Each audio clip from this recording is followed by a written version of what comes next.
കഴിച്ചു. അങ്ങനെ ഒന്ന് ചായ ഇടാമെന്ന് വിചാരിച്ച് ഞാൻ നോക്കുമ്പോഴത്തേക്കാണ് ഇത് ചായപ്പൊടി കാര്യം എന്നുള്ള കാര്യം ഞാൻ അറിയുന്നത്. അങ്ങനെ അമ്മയുടെ പൈസയും വാങ്ങി ഞാൻ നേരെ കടയിലേക്ക് വിട്ടു.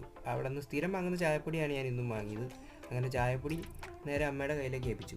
ഇന്നൊരു ചേഞ്ച് ആയിക്കോട്ടെ എന്ന് വിചാരിച്ച് കൂട്ടുകാരുടെ കൂടെ പോയി എന്തെങ്കിലും കഴിക്കാമെന്ന് കരുതി. അതുകൊണ്ട് വീട്ടിൽ നിന്ന് ചായപ്പൊടി ഒഴിവാക്കി. നേരെ ഞാൻ ചെന്നത് കമ്പനിക്കാരൻ്റെ അടുത്തേക്കാണ്. ആ വാതിക്കൽ തന്നെ നിൽപ്പുണ്ട്.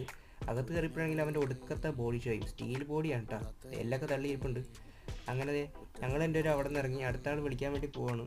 ഞങ്ങളോരോ കാര്യമൊക്കെ പറഞ്ഞ് അങ്ങനെ അവൻ്റെ സ്പോട്ടിലേക്ക് വെയിറ്റ് ചെയ്യാൻ വേണ്ടി പോവാണ്.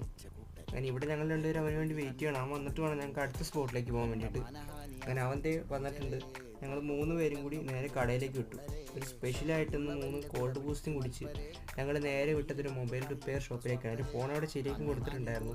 കുറച്ച് നേരം അവിടെ ഇരുന്നിട്ട് രക്ഷയില്ലെന്ന് പറഞ്ഞ് ഞങ്ങൾ സ്ഥിരം സ്പോട്ടിലേക്ക് എത്തി. അവിടെ നിന്ന് ഈ ഫുട്ബോളും കളിച്ചുകൊണ്ടിരിക്കുന്ന എൻ്റെ ഇടയ്ക്കാണ് അവൻ അനിയൻ ട്യൂഷൻ കഴിഞ്ഞ് വന്നു. അവൻ്റെ ശല്യം സഹിക്കാൻ വയ്യാതായപ്പോൾ അവർ തിരിച്ച് വീട്ടിലേക്കും പോയി. ഞാൻ തിരിച്ച് എൻ്റെ വീട്ടിൽ പോയി.